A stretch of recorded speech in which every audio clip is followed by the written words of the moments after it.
Okay, so we've got to think back to why Bristol originally formed in the first place, and one of the main reasons is because it had a harbour and it was a major port. Tobacco, slaves, wine, those were some of the key things that were imported into the city, and a huge amount of business developed around those.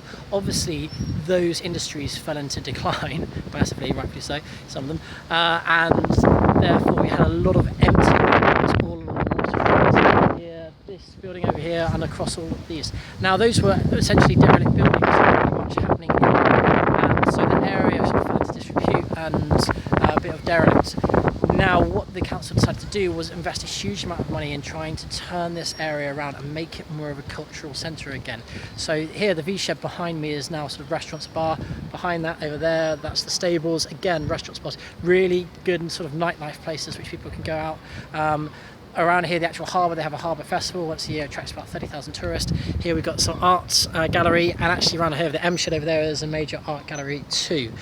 Brunel's ship, if you want to know who Brunel is, do history, but down sort of this way. But you can see the council buildings, but over here, these are some of the buildings that have been redeveloped into housing too.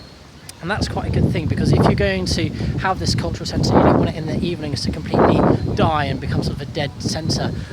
So having housing there means that people come out and use these cafes and bars in the evening as well. It's been pretty successful. The only slight problem is that they're saying that some of the housing is too expensive for people to actually really buy who would normally buy. So some of them are rented out to maybe young 20s that hasn't had quite the success that they wanted to in terms of doing up these houses on the front here. But it is quite a good bonus. And Bristol does need to build these 30,000 new housing, and converting some of these old factory buildings into flats is a really good way of doing that. And they've had quite a lot of success with that too.